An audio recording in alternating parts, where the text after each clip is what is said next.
سلام، اهلا ومرحبا بكم في قناتي. ان شاء الله كامل تكونوا ملاح. على بالي بلي راكم مع تحضيرات رمضان وكرهتوا من التخمام تاع نديروا قهوه الصباح وش نديروا معاه قهوه العشيه. المهم كاع رانا كيف كيف. اروح نحضروا مع بعض هذا المبسس نتاع الطاجين. ساهل ماهل ويقلع عليكم التخمام ويعجب كاع العائله ان شاء الله. نروح للمكونات وطريقه التحضير. بسم الله. نحتاج 2 كيلات ممسوحين نتاع سميد متوسط. هذه الكيلة الأولى. أنا كيلت بهاد الغرفية، نتوما اختاروا أي حاجة تكيلوا بها، تبغوا ديروا بالكاس ديروا بالكاس. وهنا هذه الكيلة الثانية من السميد المتوسط، شوفوا كيفاش يكون. ومن بعد نزيدو الكيلة الثالثة سميد رطب. ها هو السميد نتاعنا، 2 كيلات تاع سميد متوسط، والكيلة الثالثة يكون سميد رطب. هنا نزيد رشة تاع الملح ونخلط هذوك النواشف مع بعض كما راكم تشوفوا. ندخلوا هذاك الملح مليح مع السميد. كي نشوفوا كامل المكونات تخلطوا، المكونات الجافه، نزيدو كيله تاع الليدام تاعنا.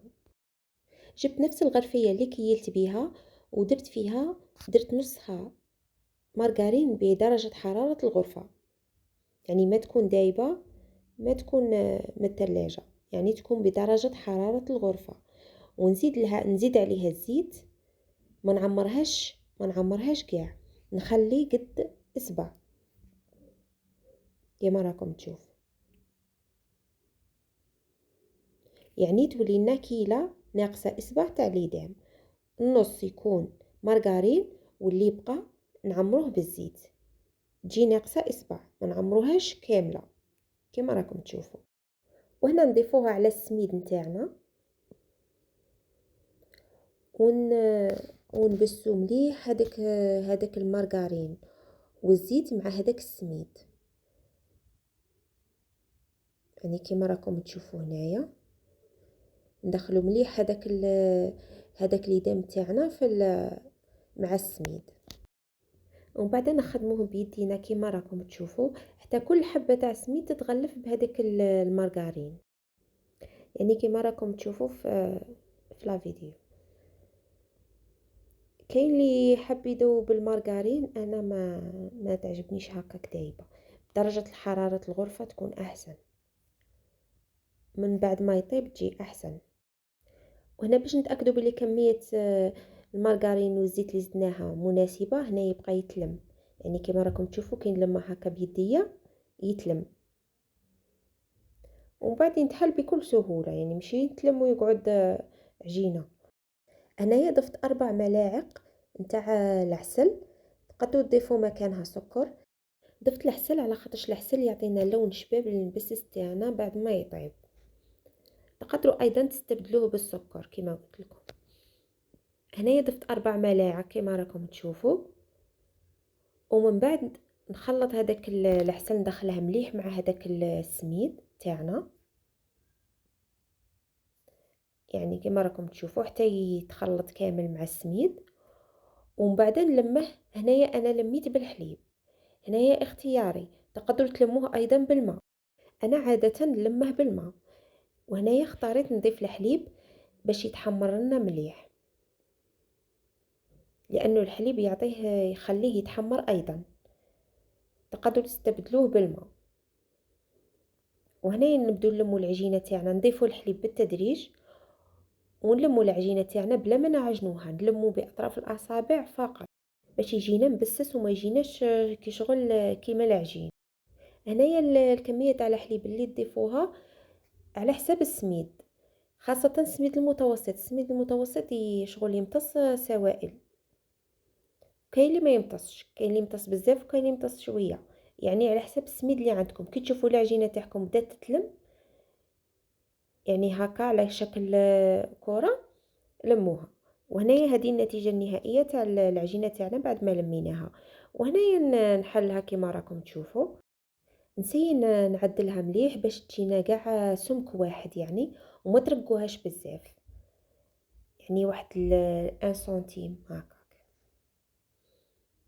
وهنايا سيوتي يقولوها ايضا من هنايا من الجوانب، باش ما تجيش، باش ما تقعش تتشقق لكم كيما راكم تشوفوا. وهنايا نقطعوا العجينه تاعنا. هنايا شغل قطعت هذوك الجوانب على جهه، ومن بعد في الوسط قطعته شغل مقروطات. اللي عندها الطابع تاع المبسس تقدر تستعمله، احسن يجيوها، احسن يجيوها كاع الحبات قد بعضهم. انا ما كاش عندي ندير فقط هكا، ونسين نديرهم نفس الحجم، بالغري ما جاوش نفس الحجم بصح معليش. وهنا في هذه المرحله نكونوا درنا الطاجين تاعنا فوق النار يحمى، ونبدو نطيبوه بهذوك الاطراف، هذوك الجوانب اللي يكون الشكل تاعهم يعني ما يكونش مليح، نديروهم هما الوالا، نسيو فيهم يعني. ولا جا كاش واحد قال لك اعطيني حبه اعطيهم منهم وصاي. المهم هنايا النار ما تكونش ناقصه بزاف، نديروها نار متوسطه، ما تكونش مجهده بزاف وما تكونش ناقصه بزاف، لانه اذا نقصنا بزاف غادي ينشف لنا بزاف ويجي شغل يجي قاصح. والا زيدنا النار بزاف هذه حاجه باينه بلي غادي ينحرق من الفوق ويجي معجن من الوسط. الاحسن تكون نار متوسطه باش يتحمر لنا مليح وما ينحرقش. كما انا هذوك الوالا كنت النار شغل مزيدت لها شويه، يعني شويه شويه حماروا فوق اللازم، يعني وما حماروش بهذاك وهادو التواله يعني جاو غايه، جاو ملاح كما راكم تشوفوا. وهنايا كملت الوالا ومن بعد قلعتهم وزدت الدفعه اللي بقات كما راكم تشوفوا، وخطره خطره نشوفهم الى حماروا ولا لا ونقلبهم. وهذه النتيجه النهائيه بعد ما طاب. اللي يبغي ياكله كيما هكا ياكله كيما هاك، واللي يبغي يضيف له العسل يضيف له العسل. في كلتا الحالتين يجي بنين مع فنجان تاع قهوه كحله الله الله. وهنا نكون وصلنا الى نهايه الفيديو، ان شاء الله تجربوه ويعجبكم ويعجب اولياتكم.